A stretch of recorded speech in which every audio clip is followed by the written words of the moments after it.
भगवान श्री कृष्ण कहते हैं कि तुम उसके लिए शोक करते हो जो शोक करने के योग्य ही नहीं होते, और फिर भी ज्ञान की बातें करते हो। बुद्धिमान व्यक्ति ना तो जीवित और ना ही कभी मृत व्यक्ति के लिए शोक करते हैं।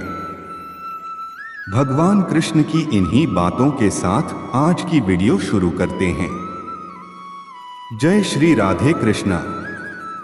द्रौपदी के साथ पांडव वनवास के अंतिम वर्ष अज्ञातवास के समय में वेश तथा नाम बदलकर राजा विराट के यहाँ रहते थे। उस समय द्रौपदी ने अपना नाम सैरंध्री रख लिया था और विराट नरेश की रानी सुदेशना की दासी बनकर वे किसी प्रकार समय व्यतीत कर रही थीं। परस्त्री में आसक्ति मृत्यु का कारण होती है। राजा विराट का प्रधान सेनापति कीचक सुदेशना का भाई था। एक तो वह राजा का साला था, दूसरे सेना उसके अधिकार में थी, तीसरे वह स्वयं प्रख्यात बलवान था और उसके समान ही बलवान उसके 105 भाई उसका अनुगम करते थे। इन सब कारणों से कीचक निरंकुश तथा मदान्ध हो गया था।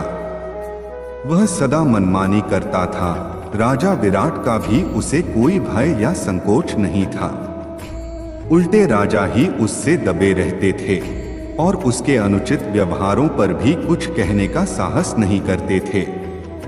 दुरात्मा कीचक अपनी बहन रानी सुदेशना के भवन में एक बार किसी कार्यवश गया। वहां अपूर्व लावण्यवती दासी सैरंध्री को देखकर उस पर आसक्त हो गया। कीचक ने नाना प्रकार के प्रलोभन सैरंध्री को दिए। सैरंध्री ने उसे समझाया, मैं पतिव्रता हूँ, अपने पति के अतिरिक्त किसी पुरुष की कभी कामना नहीं करती। तुम अपना पापपूर्ण विचार त्याग दो। लेकिन कामांध कीचक ने उसकी बातों पर ध्यान नहीं दिया। उसने अपनी बहन सुदेशना को भी तैयार कर लिया कि वे सैरंध्री को उसके भवन में भेजेंगी।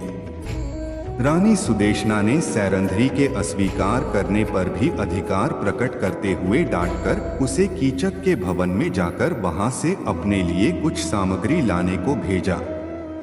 सैरंध्री जब कीचक के भवन में पहुंची तब वह दुष्ट उसके साथ बल प्रयोग करने पर उतारू हो गया।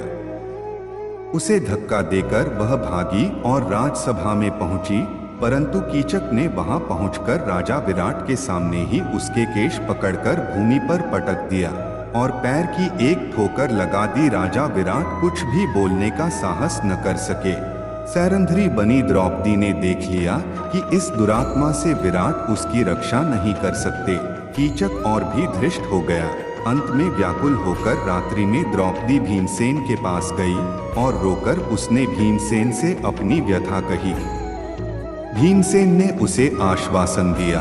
दूसरे दिन सैरंध्री ने भीमसेन की सलाह के अनुसार कीचक से प्रसन्नतापूर्वक बातें की और रात्रि में उसे नाट्यशाला में आने को कह दिया।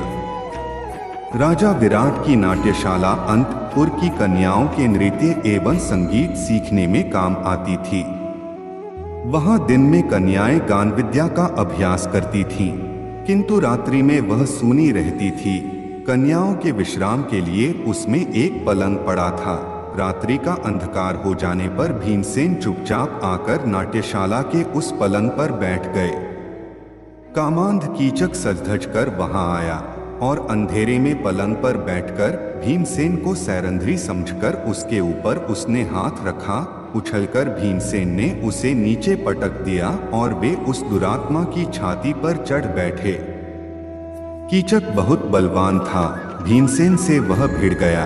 दोनों में मल्लयुद्ध होने लगा, किंतु भीमसेन ने उसे शीघ्र ही पछाड़ दिया और उसका गला घोंटकर उसे मार डाला। फिर उसका मस्तक तथा हाथ पैर इतने जोर से दबा दिए कि सब धड़ के भीतर घुस गए। कीचक का शरीर एक डरावना लोथड़ा बन गया। प्रातः काल सैरंध्री ने ही लोगों को दिखाया कि उसका अपमान करने वाला कीचक किस दुर्दशा को प्राप्त हुआ, परंतु कीचक के 105 भाइयों ने सैरंध्री को पकड़कर बांध लिया। वे उसे कीचक के शव के साथ चिता में जला देने के उद्देश्य से श्मशान ले गए। सैरंध्री क्रंदन करती जा रही थी। उसका विलाप सुनकर भीमसेन नगर का परकोटा कूदकर श्मशान पहुंचे। उन्होंने एक वृक्ष उखाड़कर कंधे पर रख लिया और उसी से कीचक के सभी भाइयों को यमलोक भेज दिया। सैरंध्री के बंधन उन्होंने काट दिए। अपनी कामासक्ति के कारण दुरात्मा कीचक मारा गया और पापी भाई का पक्ष लेने के कारण उसके 105 भाई भी बुरी मौत मारे गए।